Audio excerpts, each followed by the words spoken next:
Chapter 421. Completed Shield. The wax casting was quickly completed, and Dominic filled it with clay to turn to copper for the additional layers. There were 6 added layers in total, each leading to and from all 3 orbs with different patterns and descriptive runes attached. Setting them in place wasn't hard, nor was attaching the layers properly. The real issue was whether they had actually done the first step right, and that could only be discerned after they had everything else finished.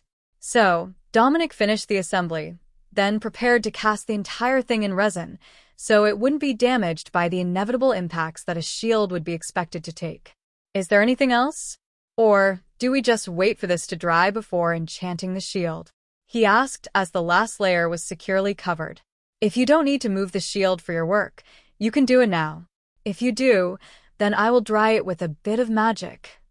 It requires movement and heating, so we will need to cure everything before we start. Dominic agreed. He would skip most of the heating process, only enough to get the core dust to adhere, as he was going to enchant this one the traditional way.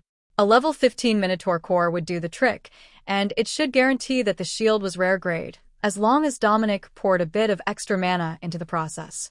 That was what they needed from the shields, as it would be good enough for their first test, and then he could mass-produce them at lower or higher level. A level 20 uncommon grade item was not going to be nearly as powerful as a level 15 rare grade item. Not in durability, bonuses, or even the actual spell power for the included attack spell. The only time that it would really shine would be when used by a paladin or other who already had equipment with a large amount of bonus spell damage that would add up to more than the base bonus from the 5 extra levels. At lower levels, the base was so low that the extra levels were almost always worth it. But the higher you went, the smaller the advantage per level got. At least as far as equipment was concerned. The difference between the caster's level and power and equipment level and power was a constant annoyance to Dominic, who could never remember how the two were supposed to balance. The math didn't work with him, as Dragonkin had more magical powers than humans did. As did most sorcerers, unless the monster blood they had was from a very magic-averse species. Many species, like trolls, were also immensely powerful, but their magic was specialized, which led to sorcerers with less versatility, like their local healer. Alright, we can do this in here, and I will just limit the amount of heat that I use. Normally, I heat the item over the forge to get the core dust to stick properly, but we can do it at a lower temperature. Dominic explained. Oh, I have a kiln for clay pieces. The old man explained. Seriously? Amy asked. What? Pottery is a valid hobby. Dominic just shrugged. That will do just fine. We can put the shield over the kiln, let it heat up enough that the core dust sticks, and then I will do the enchantment. I should have asked Pops for a bit more knowledge in this area, but the runes are all written in the dragon tongue, so we should be good for bonuses. Affinity to the user matters, but Pops knows some specialty methods to guarantee good outcomes. The old man smiled. Well, we don't expect you to be a dwarves mastersmith. If you were, none of us could afford your best work. But I am certain that dragonkin crafting should be good enough to keep the royal guard happy. Dominic let the kiln heat the shield enough that the mana steel was radiating heat through the room like an iron stove as he ground a minotaur core into dust, then sprinkled it liberally over the surface. The full core would do more than 2, as a level 15 core was so large compared to a level 5 or lower core, but Dominic decided to give it exactly half, just to be safe. Then, with an influx of mana that filled the storage gem, then the mana steel of the item, he began the enchanting process. Power poured into the shield as the core dust was absorbed, and the shield turned to the same flat black that the dark iron weapons of the Minotaurs were made of. Success. Shield of Avenging Might rare grade, level 15. The information that his trade skill core told him about the newly created item was enough to know that it was just what they were after, but now they could take it off the heat, and the experts could examine it. They had to know for certain that the spells all worked as intended, and activated at level 15, as per the item, not the user's knowledge. As long as that was the case, this design should be ready to start sending to the troops. You know, we're going to need to assign some mages to make these orbs for us.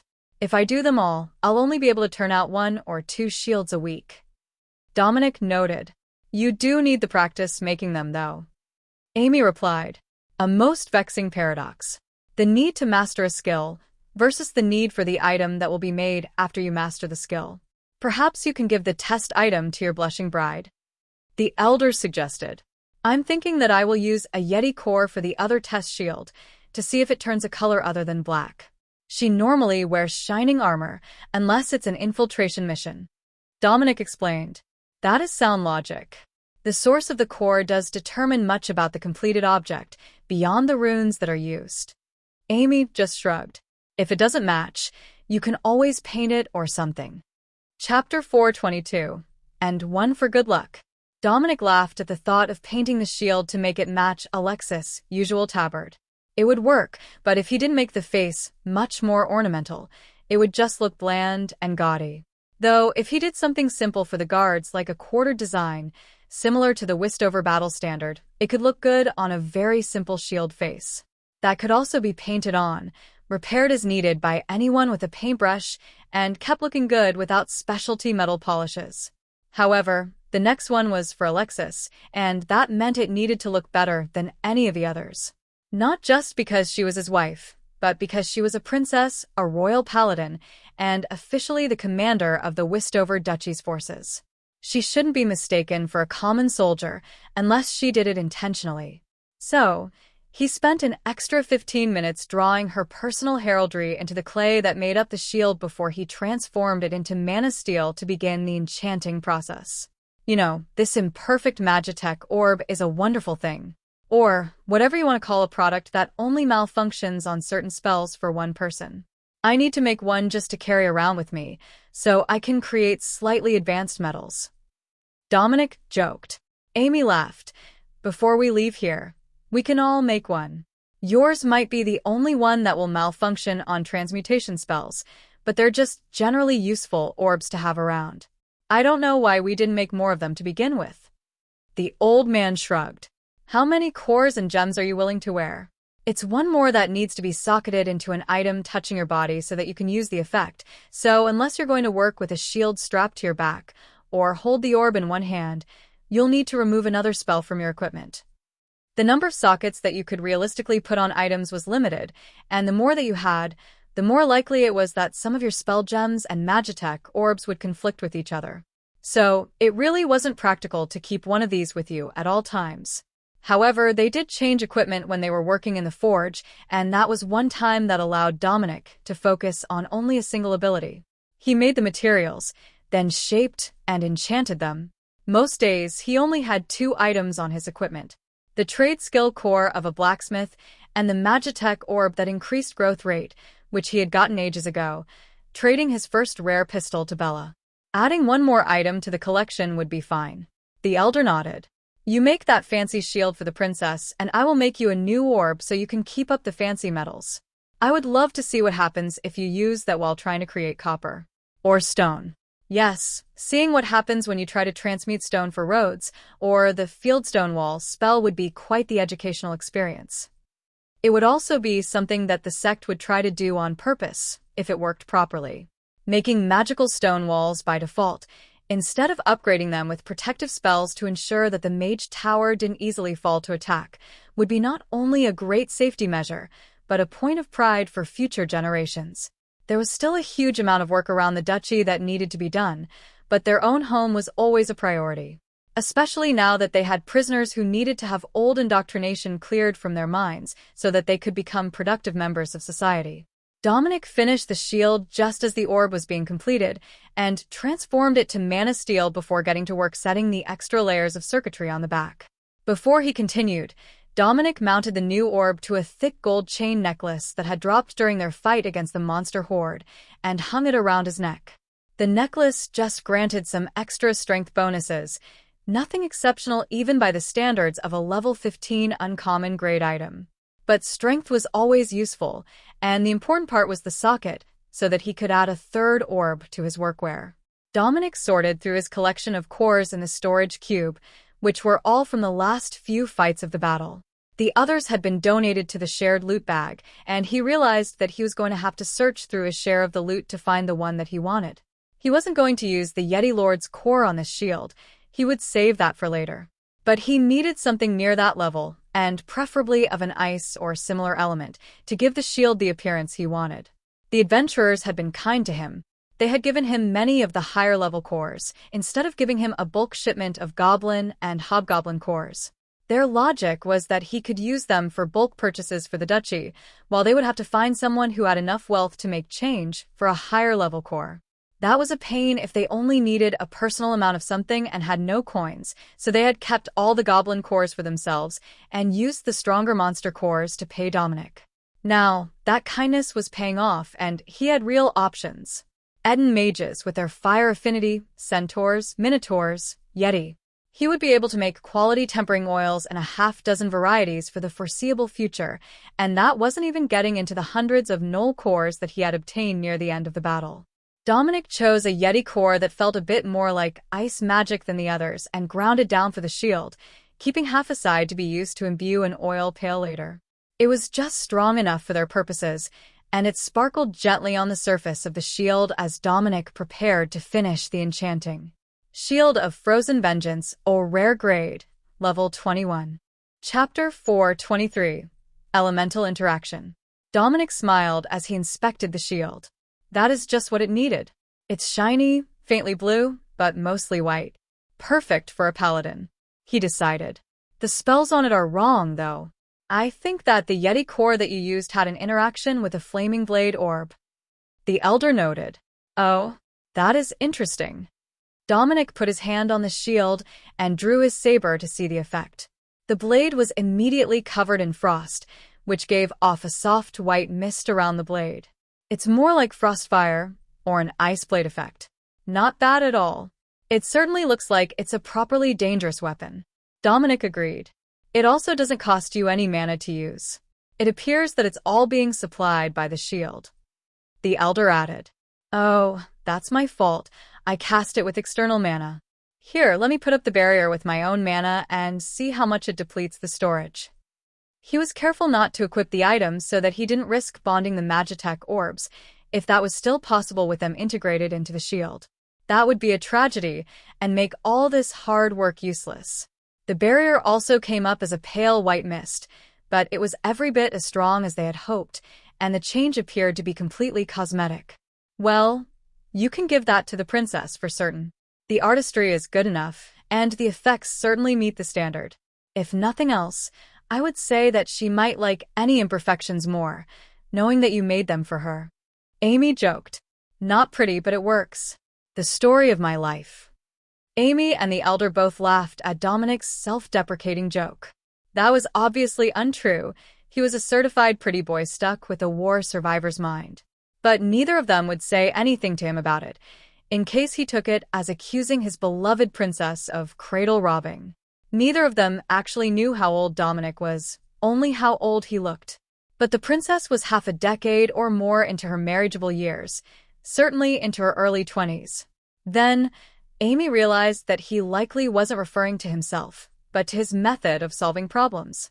Not pretty, but it works was a mechanic's favorite way of sending things back out the door for another mission. Does that mean it's time to return to the manor? Amy asked, while the others examined the shield for flaws. I suppose that it is. Then we will be hard at work, making more of them for the Royal Guard. But before we go, we need to hire some of the sect members to make the orbs for us. I wasn't joking about it taking too long to do on our own in these numbers. How many do we need? I will arrange someone. Amy agreed. 54 of each. That's enough to make shields for the entire Royal Guard detachment for all 4 delegations and the princes. But if that's too many, 34 is good, and we can do just the Signia Royal Guards, plus the princes. They're going to want the good stuff before they go, and it looks good on the duchy to have them using our gear so visibly in every fight. Dominic suggested. 34 it is. Equipping a foreign Royal Guard detachment is likely to cause us more headaches than it gains us goodwill. They have their own nations to equip them, and someone will surely get upset if we start showing them up. Amy reminded him. Right. Politics. Perhaps it's time that I start studying with a tutor again. Dominic sighed. I will add it to the schedule once we're in the forge again. I know what you need to, at least enough to keep everyone happy. It's part of being a mercenary mage, you see. She explained. Good enough for me. The elder snorted in amusement. You two tutoring each other? Is that not a bit too much like a pair of drunkards planning world domination? Dominic laughed at the thought. Or the blind leading the blind. But we both know just enough to fill in the major gaps in each other's knowledge.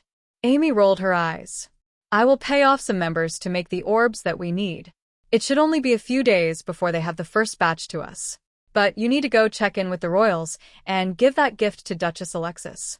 Do that second, so that I can be there to see the expression on her face when she gets it. Dominic winked at the elder. I'm off then. However, I will return soon because as soon as these go out, I'm going to get requests for even more designs, and I only know like 5 Magitech orbs that aren't in the introductory textbooks. The elder chuckled softly. Well, at least someone is brave enough to come in and visit me. The others lack confidence in their skills. When it's time for you to learn more about Magitech engineering, come to me.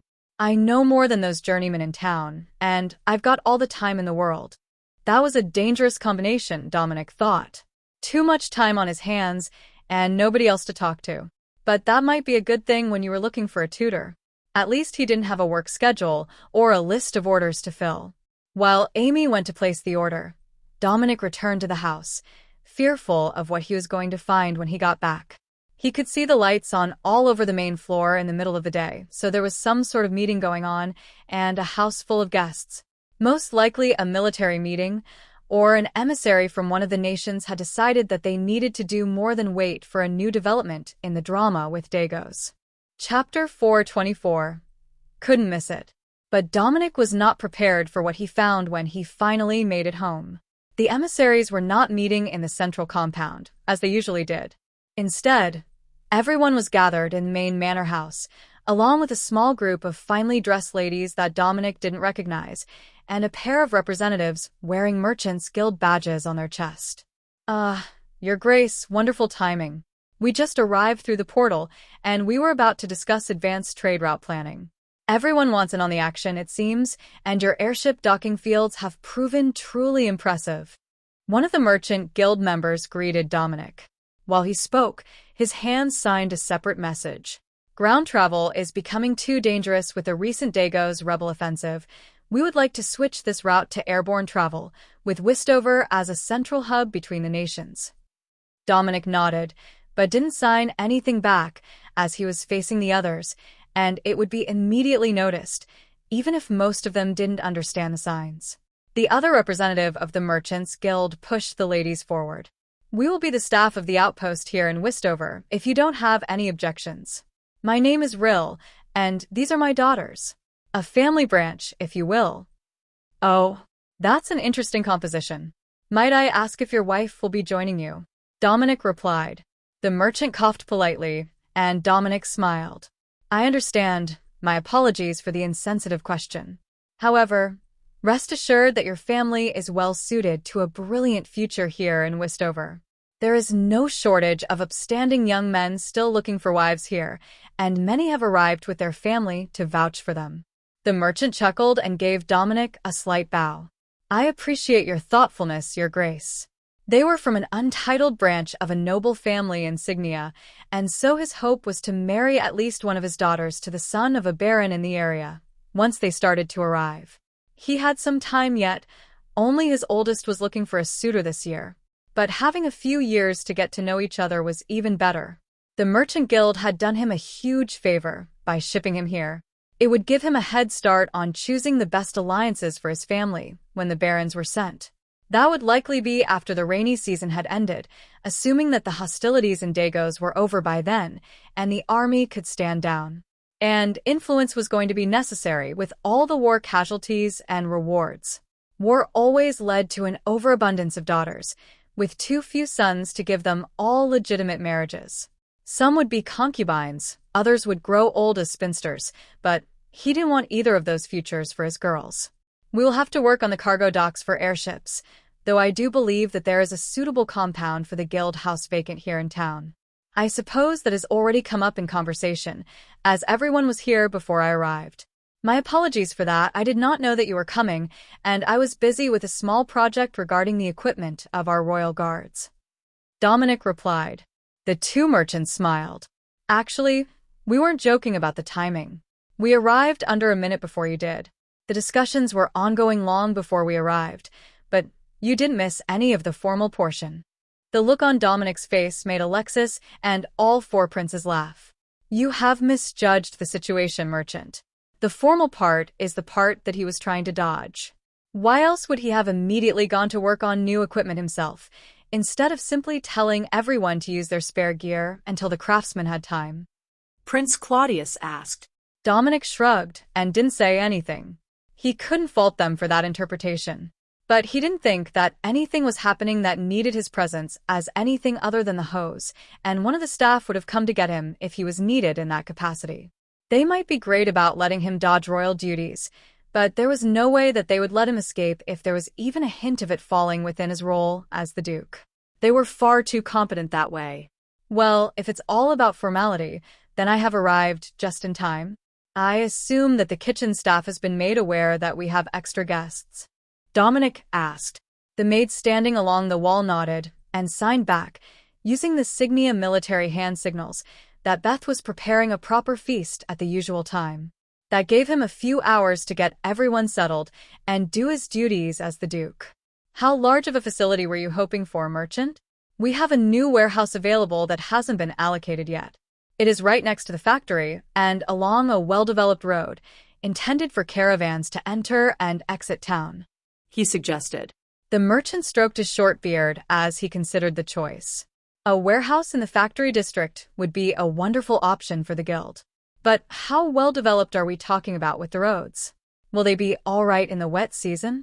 Rill asked. Dominic nodded. We have had the Signia Royal Infrastructure teams make a fully bedded stone roadway, wide enough for 2 caravans to pass each other, headed through that portion of town. There is room to turn around in the warehouse yard, even if you've got trailers on, and the factory across the way has a Magitech tractor repair facility included. The merchant nodded happily. I was informed of that before I arrived. The caravan leader who picked up the first shipment was most impressed with your facilities, but he had failed to mention the roadway.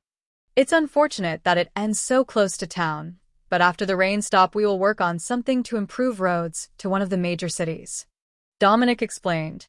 The airships might do their best to take over, but Dominic knew that they had their limits as cargo vessels.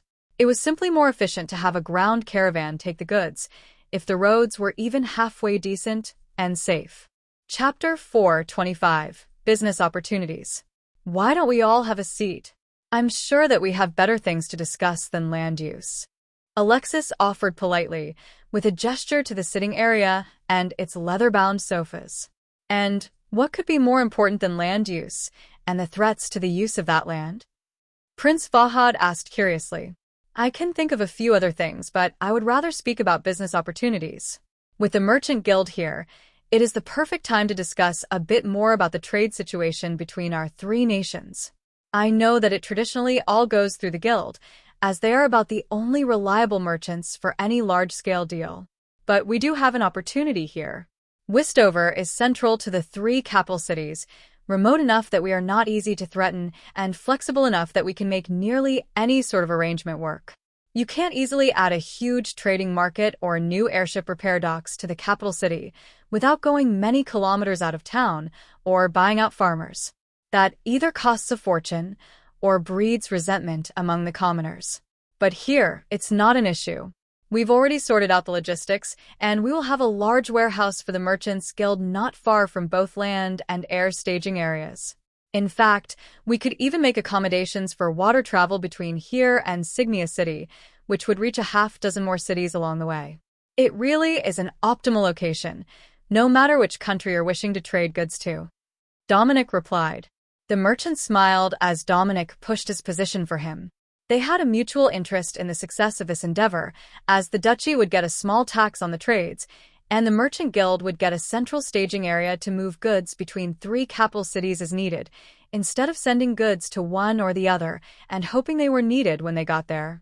Naturally, they would need more warehouses, enough to hold a dozen caravans worth of goods, with a convoy or airship headed out 2 or 3 times a day.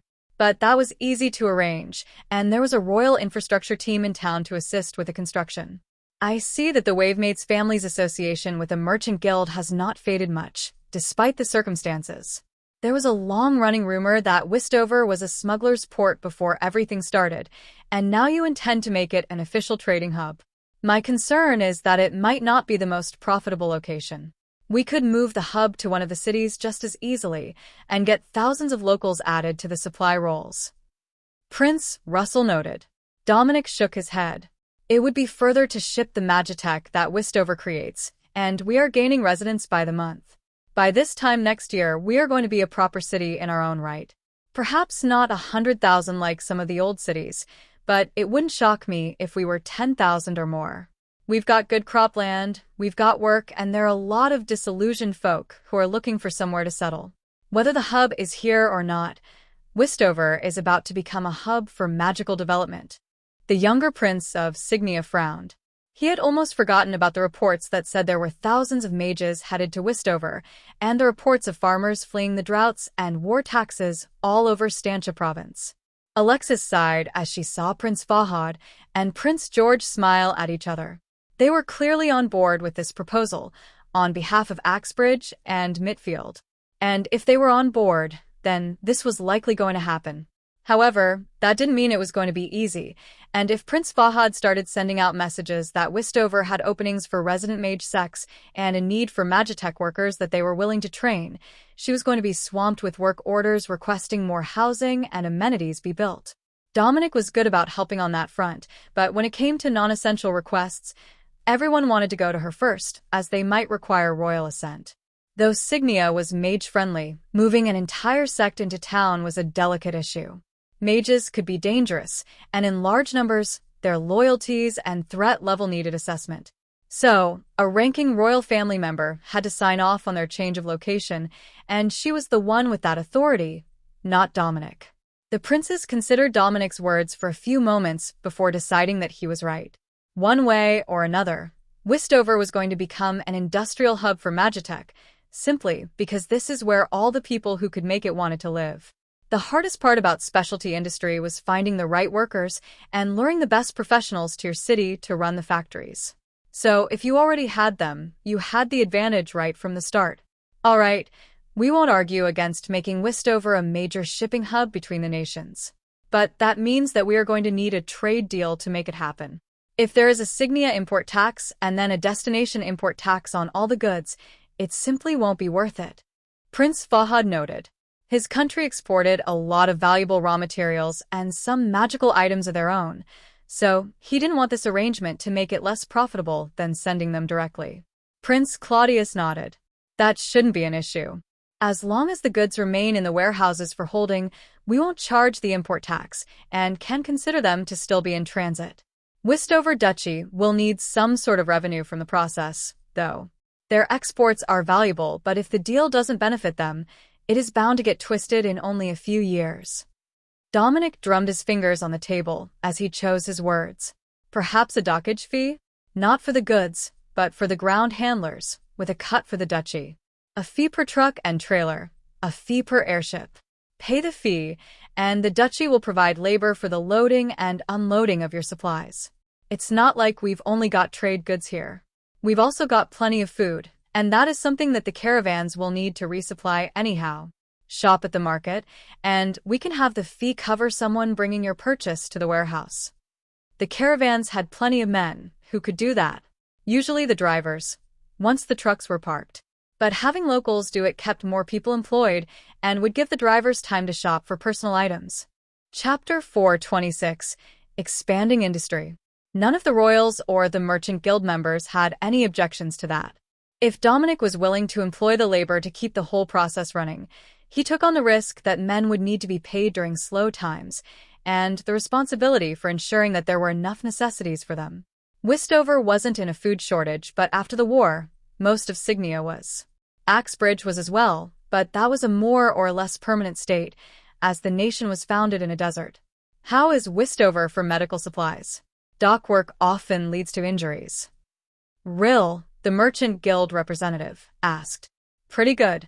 We're a bit short on wool for bandages, but we've got a few locals weaving linen cloth, and that is a start. We've also got a witch coven making medicine. It's more than enough for now. I know that we've got orders for a number of additional weaving looms, as there is a lot of flax growing here. Linen clothes from the local tailors just might become a local specialty. Dominic replied, his tone joking. Linen cloth was among the cheapest to purchase, especially insignia. It was far from a premium product, but having an abundance of it meant that it would be more affordable for the local farmers and workers to make new clothes, and they wouldn't look quite as ragged and patched as usual. Not a huge deal, but important for their dignity. That's a good start. You've got plenty of everything, it seems. Or you will once we finally get all those glass canning jars you requested. Seriously, were none of them recoverable from the old houses? Rill asked. Dominic laughed. Oh, they recovered the ones from the old houses. But times have changed, you see. They're more interested in never having less than a year's supply of food than in fresh produce. The gardens will give them some fresh food constantly, but with so many coming from hard times, the local store said that nearly every farmhouse requested 400 more jars and lids, enough for a whole year of soup. Rill smiled. Soup people, I get it. His Highness Fahad must be loving it here. The Axbridge prince laughed. Indeed, the kitchens here at Westover Manor make the most wonderful soup. I would say just like Mother used to make, but I don't recall my mother ever cooking. The royals chuckled at his admission. He was not lying. The Queen of Axbridge was the eldest daughter of a king before she became a queen by marriage, so she had never set foot in a kitchen other than to give orders to the staff. In that case, you can say that it's just like my mother used to make, as many of the farmhouses have copies of the cookbooks that she wrote. They were left here and the new residents started using them, as they were all based around ingredients that are available in this region. Dominic joked. Prince George shook his head in dismay. How did we get on the topic of soup? I think it's a bit more important to consider whether our esteemed negotiators are going to accept this deal without caveats, and whether it is actually practical to make Westover such an important trading post before the conflict in Dagos ends. We have an entire army here now, but we can't remain here indefinitely. Fahad nodded. You have a point, old man. We need to come to an agreement on the Dagos rebels soon. They've become a real threat, and we now have evidence that they were moving monsters between all three of our nations to use in their war. That should be enough to convince the kings to act. Once the negotiators finish drafting their final analysis of the battle, that is. Dominic tapped the table to get his attention. They still aren't done? I was gone for 2 days, so I assumed that they had at least finished their messages to the kings already. Fahad laughed, then rolled his eyes at the absurdity of the situation. Oh, they sent messages. Then more messages. Now, they're working on the final official version of the announcement that will be presented to the public. Nothing happens quickly when they're forced to work together because they never agree on the wording. That doesn't need our input, though. Just leave them to it, and we can move on to the next plan. And that is getting cheap and abundant Magitech goods into the houses of the capitals. You have no idea how much I am going to celebrate the day that charcoal burning in the city is limited only to dishes that actually need to be cooked over charcoal. My guess is about 80% as intensely as I will celebrate the day that they stop using coal boilers in steam carriages and trucks. The city air is absolutely horrible. Dominic agreed. The prince laughed and shook his head. Keep dreaming. Replacing all those boilers is never going to happen. We've still got far too many people who couldn't charge a Magitech boiler on their own. It's not just about skill either. The boilers on the trucks take a lot of mana, so just activating them isn't enough. Dominic nodded. One day, I might find a way around that. Just wait. We will find a way. They did have a Magitech orb that collected and distributed mana already. But the amount that a Magitech boiler or even a Magitech fireplace used was beyond what the orb could constantly provide, unless it was made with a high-level mana crystal, which was prohibitively expensive for most people. But a man could dream. One day, they would manage to convert everything to Magitech. Crown Prince Claudius tapped his chin as he considered something, then smiled. I think that we could pitch this as a quality-of-life improvement project. Cheaper trade of Magitech goods makes them more affordable, reduces reliance on coal for heat and propulsion, and helps clear the air in the city. If we can reduce the coal smog, the lower districts might not be so insufferable to travel through. Just standing around in them for a few hours makes it hard to breathe right now. Fahad frowned. Signia City isn't the only one with the issue.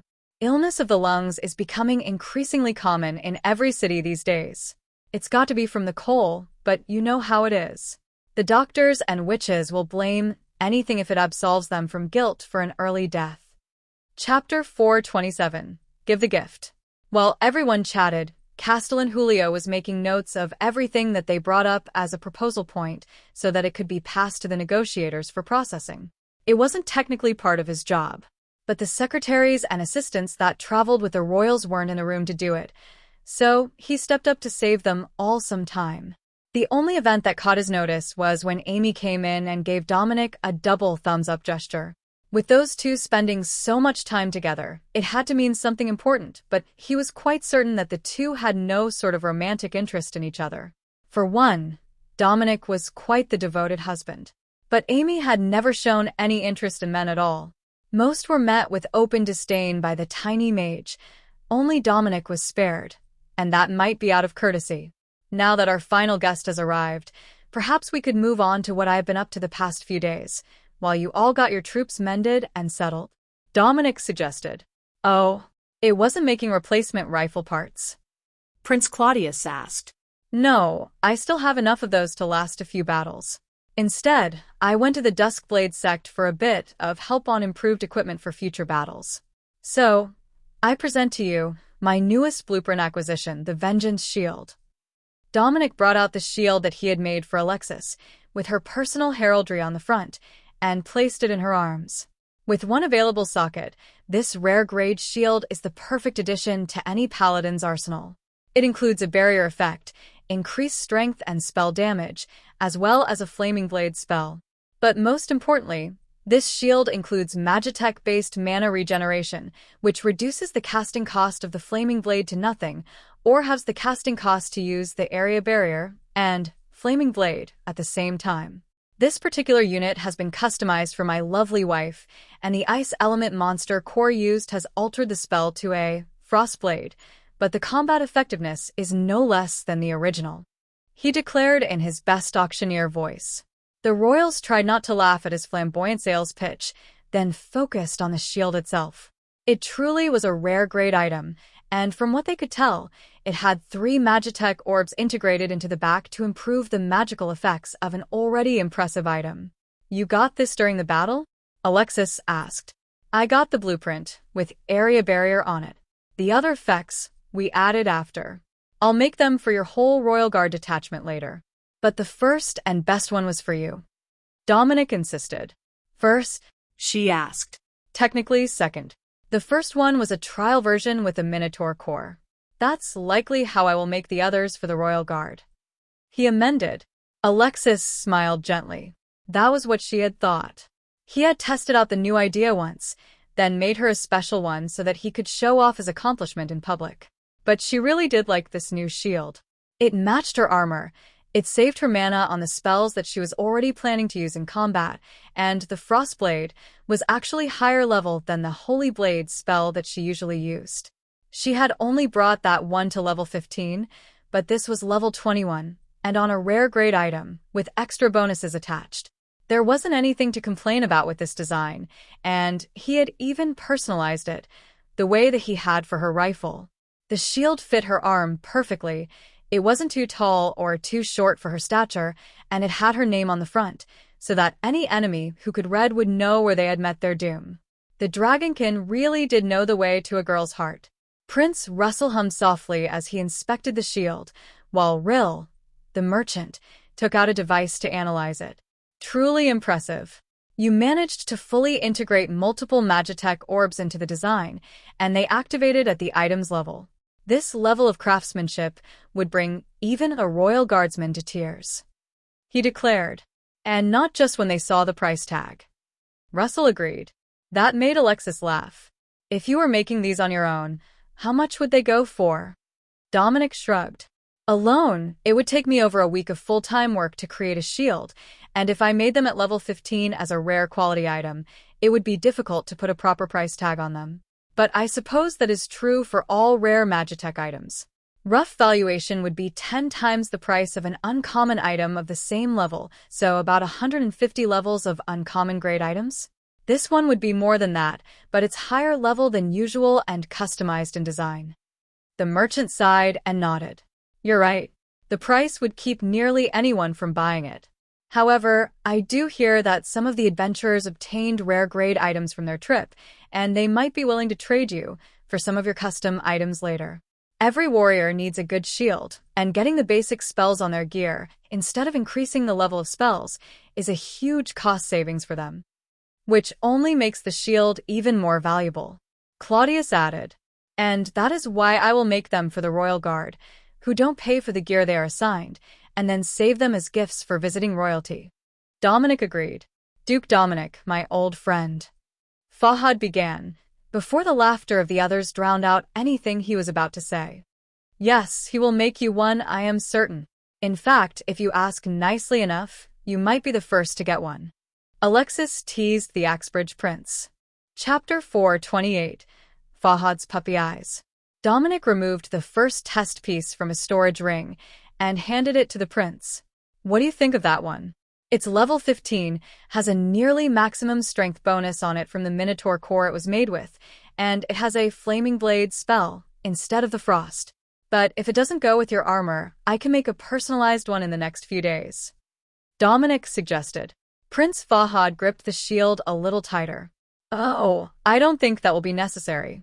I'm not one who likes to advertise my identity in combat, so a shield without any customization is just fine by me. Your knuckles are turning white, Crown Prince Claudius noted.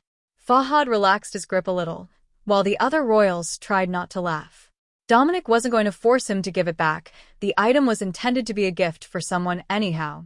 So, while it might only be at the level that Dominic was going to make for the royal guards, Prince Fahad was overjoyed to have it in his possession. He wasn't much of a combatant. While he had trained his whole life in various combat arts, that was just part of the essential skills of a prince in Axbridge. He had never put the time and effort into building up combat spell gems. So, this shield was actually stronger than his own combat power, and he could make it a central part of his fighting style, to leverage the improved skills and make himself look better to his siblings. Then consider it yours, a gift from the Duchy of Westover. Dominic announced. Wonderful. My brothers will be so jealous when they see it at our next mandatory training day. Alexis smiled at him, and Fahad felt a chill run up his spine. Why don't we test them out now, just a little sparring match in the training area outside? It would be good to get the practice in, so you're not rusty when you get home to spar with your brothers? She suggested. Why do I feel like I somehow volunteered for this? Fahad asked nobody in particular. I believe that you did. You do have one of the 2 custom shields, after all. We all need to see how well they work, so that we can confirm that they're suitable for use by the royal guard. Prince Claudius countered.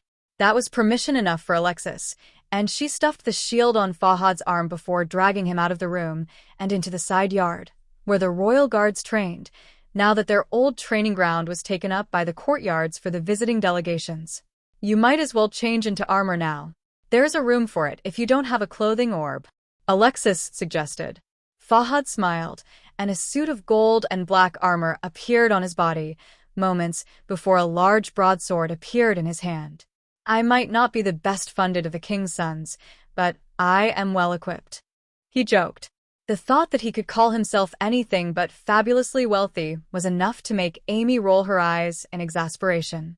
He was the crown prince of Axbridge. Even if he didn't currently have the largest business holdings of any of the Axbridge royals, which he might, depending on whether you could persuade him to admit to some of his hidden affiliations, he was still heir to the throne, and soon the entire national treasury would be at his disposal. Alexis changed into her armor with a flourish and checked the straps on her new shield to ensure that the fit was perfect over her armor. Her blade glowed white as it was surrounded by frost fog and covered in ice, just as Dominic had remembered. But what really startled him was the way that Fahad's blade roared to life with red and yellow flames, flickering black at the tips, as if it were burning coal or dirty oil. That was surprising. But the area barrier that he put up looked completely normal, so it might be an aesthetic response to the person who activated it. Large flames looked cool, and it would leave an arc through the air as he swung the blade. Far different from the condensed flame that Dominic had produced when he tested the weapon. Alexis raised her area barrier, using her new shield as a channeling method, and her body was coated in a faint mist, barely visible in the bright light. Now that they were both ready, Fahad didn't hesitate to attack, his sword cleaving a glorious arc through the air before colliding with Alexis' blade in a shower of sparks. The frost blade didn't appear to give off any extra visual cues when it parried, but that might be due to its increased level. Either that, or Fahad's flair for the dramatic was in play. The twirling of his blade made it difficult to see his body from the front, now mostly hidden behind a wall of flames. But Alexis didn't need to see him clearly to know where he was, and she drove him back with a flurry of strikes. Fahad cursed, and the flames contracted halfway. The princess smiled behind her visor as her opponent silently admitted the fact that the cool effect blinded both of them and gave up on the dramatics, so he didn't lose the fight so easily. Technically, Fahad was the better fighter, but only from a technical perspective. Alexis was faster, stronger, and she had far more practical experience to counter his brilliantly executed moves. Both were elegant in their own way, but the paladin's movements were graceful in the way of an expert, while Fahad looked more like a dancer, his movements almost choreographed in style. He needs more than just practice. He's studied the books too long, and she's going to tear him apart. Prince George noted. Prince Russell shrugged.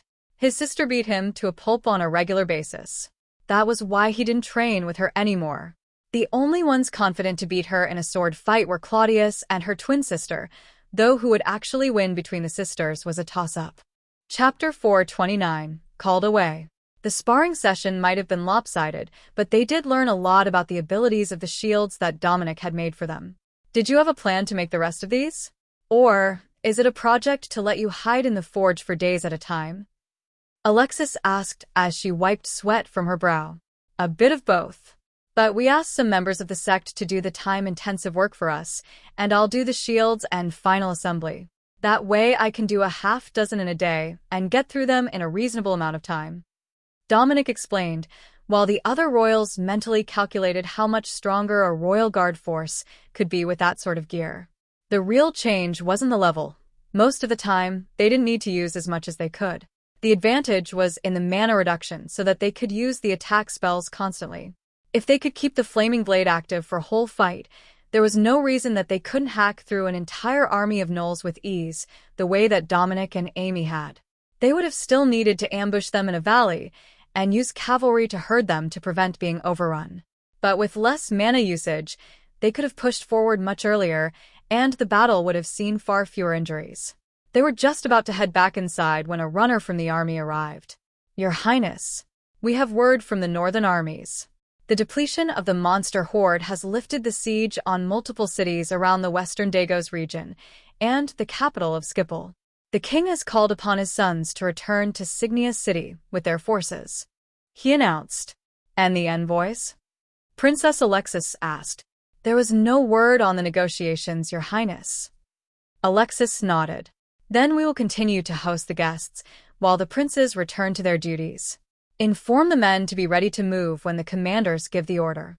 The soldier saluted and left, while Alexis turned to smile at her brothers.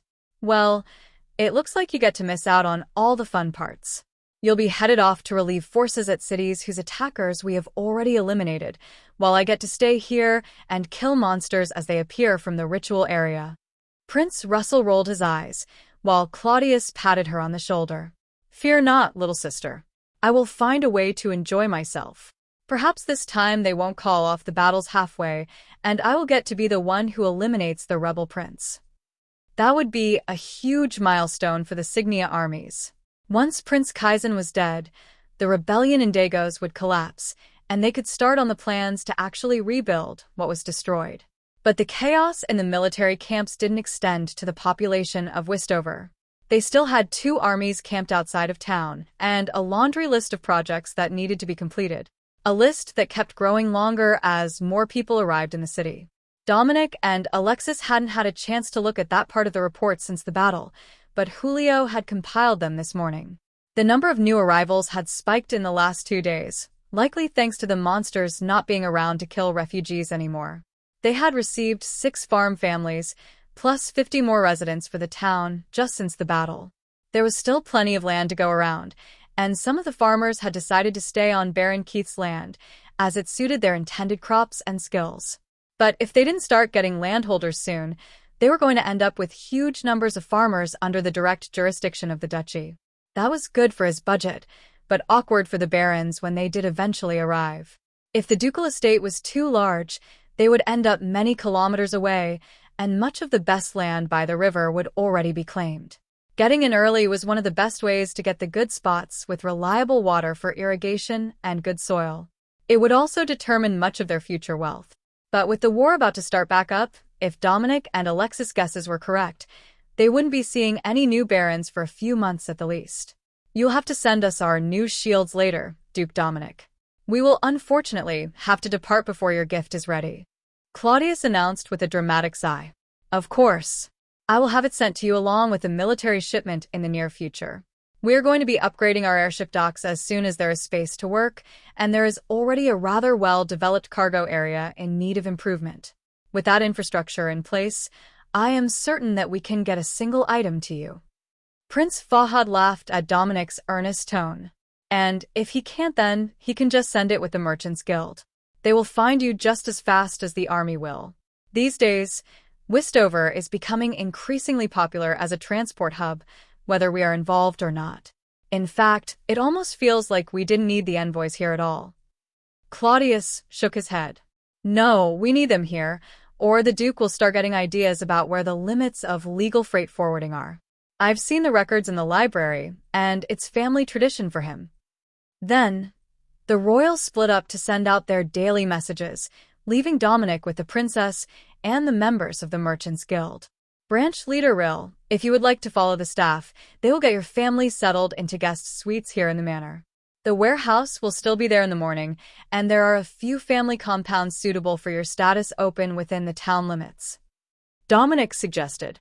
Rill smiled. I won't need anything so grand. My family is small, and will only shrink as my daughters marry off. A good home is all we need, close to the warehouse would be best. Or, we could renovate a space in the Merchant Guild warehouse.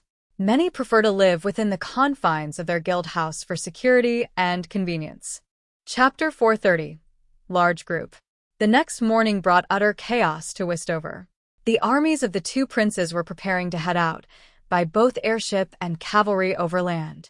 But there were refugees coming in who had no idea what was going on, and they thought that the Signia army believed they were a foreign threat, so they had stopped and set up a defensive camp, which only made logistics more of a nuisance. Having 1,000 scared travelers in the way when you were trying to move an entire army around a city in all directions was not ideal. But the only others who were around to help were the Axbridge and Mitfield military camps. At least until the sun came up and Dominic was awake to sort out the mess. The veiled maids were waiting when Dominic got out of the shower, holding up a formal outfit for him in wordless appeal that he immediately get to work. Have Beth pack me something to eat as I walk if it's that important. Dominic reluctantly agreed.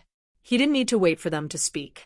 If they were insisting that he get dressed for a meeting the moment he was functional, before he had even had coffee, then it was important. What did I need to do this morning that is so urgent? He asked as he got his coat and boots on, ready to face the day.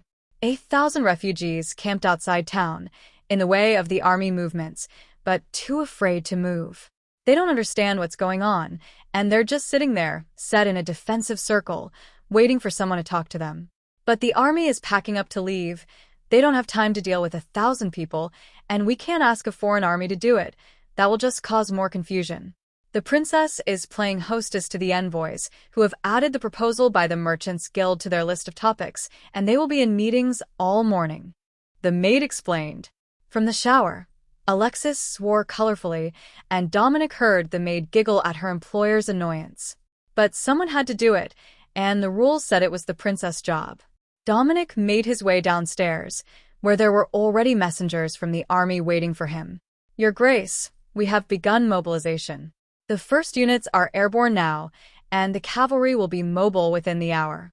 His Highness the Crown Prince sends his regards, as he is on his command airship and already departed for Signia City. Wonderful. Do you know what is happening with the refugees? The soldier shook his head. I have no updates on them other than the number. But I believe they are also from Axbridge, as their outfits are more suitable to the desert than to the local area. Dominic nodded. They had expected more people to come from that direction soon, and now that they were here, he could start making plans for expansion. They had housing built but needed to get them settled into jobs. As long as they had at least a few skilled workers or some business capital, there was no reason that even 1,000 new people would constitute a crisis. Just a culture shock for the locals, as it would expand the town's size by so much. 1,000 people was not a small town, especially not in the desert. Not even the Duskblade sect, which was considered powerful enough to protect themselves from nearly any threat, was that large. But they had a routine now, and the townsfolk of Westover were nothing if not accommodating to new arrivals. Dominic rushed to the crowd of refugees, with a pair of the veiled maids following him. It was easier for them to report directly to Castellan Julio than to wait for the Castellan to meet with Dominic later in the day, long after everything was decided. The Castellan hated when he had to wait for updates, but he was far too busy to actually record everything in real time and relied on the daily updates. It was his greatest annoyance in life at this point. The maids remained silent as they followed Dominic up to the group of elders who had risen to speak for the camp and silently noted the number of slightly non-human features visible on the guards. Greetings, I am Dominic Wavemates, now the Duke of Westover. It's a pleasure to have you here. Might I ask, just for clarity, what is your purpose in coming to Westover? Do forgive the chaos. Some troops are departing this morning. Dominic greeted them. Your Grace, we have come hoping to move into your territory. Word is that you are accepting sorcerers and non-humans of all sorts. Our village was hit by the drought in far western Axbridge, and we heard the rumors while we were looking for a new place. The elder informed him, her eyes a curious shade of purple that suggested either strong witchcraft or non-human lineage. Well, that is convenient timing, though it was quite the journey, I am certain. We are taking anyone with a decent reputation, and we have good work for those who have a bit of magical skill. Westover operates Magitech factories, you see, and we always need workers. Dominic agreed. Do you have good farms left? The old woman asked. A bit further from town, but yes. The duchy extends for 100 kilometers along the border, and there is plenty of open arable land left, as well as many farms that have been abandoned for a decade, but still grow volunteer crops. Did you have any specialists I should know about? Dominic replied. Just the shopkeepers and our town guards. They're sitting over by the blue wagon. Dominic frowned. If they were sitting, they were truly massive. He could see their heads over the top of the wagon. Are those mountain trolls? He asked. Indeed. 50 of them in total. They served as our town guard their whole lives, and they would like to continue the job here. A mountain troll was usually 3 meters tall and massive in stature. They could crush a man in their bare hand, and their regeneration made them nearly impossible to kill. They would make excellent town guards. But Dominic had a better idea. Well, we've already got a pretty good town guard, but I am in need of some personal guards for the ducal manor and myself. Do you think they would be interested? The elders all smiled. For a son of the Wavemates clan? I doubt that any troll would turn down the chance to work for you, as long as you promise to pay them well.